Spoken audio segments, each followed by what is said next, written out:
here. My name is Hassan Al-Minawi. This is Brian Cross and Sue Cowan. We are all part of the freight section.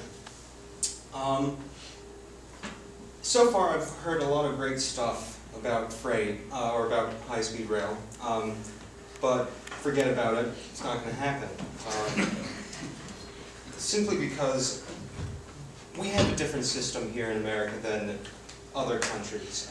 We share a lot of the same infrastructure, on a typical rail line, I'd say 90% of it is probably freight transportation and 10% would be passenger rail. And also kind of clouding the issue of high-speed rail is there's no real definition for high-speed rail. There's no set speed where you're above this, you're going high speed. Each country has its own guidelines, I guess, but there's nothing set in stone, which leads me to I'd like to use the term higher speed rail rather than high speed rail, because I mean, an increase of 5 to 10 miles an hour, if you're going 70, is actually a big deal. And with just that quick definition, or loose definition, I'll hand it over to you. All right, just to give everyone a good idea of how important freight rail is to the overall economy for the United States. Figured I'd start, give you guys just a quick brief history on where freight's coming from and how it all ties into today. Back in 1887, the Interstate Commerce Commission was established. It was pretty much to prevent the monopolization of freight rail at the time, since back then, besides canals and a few barges, I mean, there really wasn't any other modes of transportation that could compete with, rail. There were no highways, obviously, or no automobiles at the time.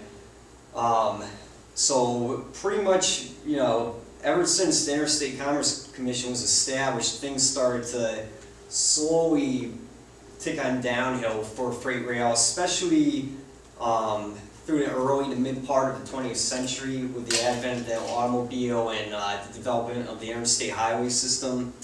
For example, market shares between 1920 and 1975 declined a lot. In 1920, 75% of all intercity freight movement was done by rail.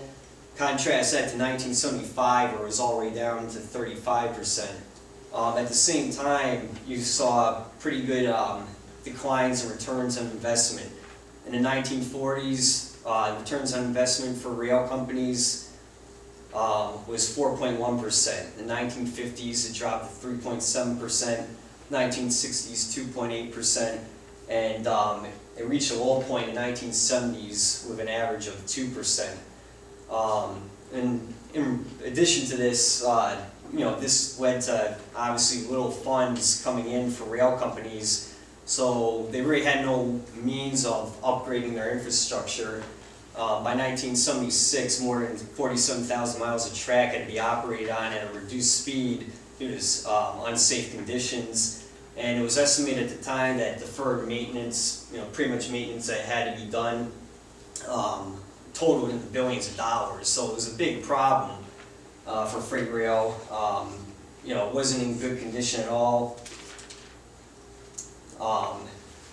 Also add to that, 1/3 of U.S. rail industries were either bankrupt or on the verge of bankruptcy by 1960. And studies at the time concluded that regulatory boards that were overseeing freight rail were compromised with members of the transportation community, some being from the trucking industry and other competitors. Things started to turn around in 1976. It was recognized that some sort of policy change needed to take place to save rail from complete collapse. So the what's known as the 4R Act, the Railroad Revitalization and Regulatory Reform Act of 1976, was established. Pretty much eased regulations on everything from the rates that rail lines could charge, including their ability to abandon unprofitable lines. The biggest act though of all was the Staggers Rail Act in 1980. That really set forward things or the policies to deregulate things for freight rail that they still enjoy today, although those are, some people want to re-regulate freight rail, but pretty much allowed for streamlining merger timetables to, roll them out, and allowed for multimodal ownership, allowed freight companies or freight rail companies to own other modes of transportation, so you kind of connect everything together. And also allowed for confidential contracts with shippers. So nowadays, 40% of all of the United States freight is moved by rail, and that's measured in tons per mile. Everything from lumber, vegetables, chemicals, coal, you name it. It's very important. It's moving almost half of our goods. In addition to that, freight rail directly contributes billions of dollars a year to our economy through everything from wages, taxes, and retirement packages. In 2006, there were 461 total freight railroad companies. They combined for an average revenue of $54 billion. And something else a lot of people don't realize at freight rail too is that it employs approximately 187,000 people with an average compensation of about $93,000 a year, and that actually makes it one of the highest paying industries in the U.S. From 1980 to 2007, freight rail companies have spent approximately $420 billion, or approximately 40 cents out of every dollar, in their revenue to maintain and update their tracks and equipment. In addition to all the money that they're investing into their infrastructure, you gotta keep in mind that they're also paying hundreds of millions of dollars in property taxes each year for all the tracks that they own. They have to pay property taxes on that, while their primary competitors, trucks and barges, they get to use public highways that everyone from the government, subsidize. Anytime you, for example, go on a New York State Thruway, you pay taxes or tolls. You're pretty much in a way helping pay for the maintenance of the highway. Now, while the health of freight rail companies has improved a lot since the Staggers Act was put into place, earnings still remains insufficient enough to cover total costs of operations for different companies out there.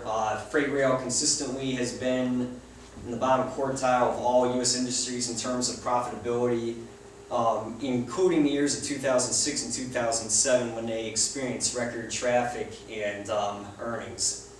And just one more quick example to demonstrate the economic importance of freight rail. One of the studies I was reading up on noted how the state of Pennsylvania, which happens to strategically be located between Chicago and New York City, has the most amount of rail tracks. It's 58 different lines of tracks running through that state, just to give you an idea of, again, to emphasize the economic importance of it. One real quick thing I want to mention, wish I had more time to go over this, the environmental side of freight.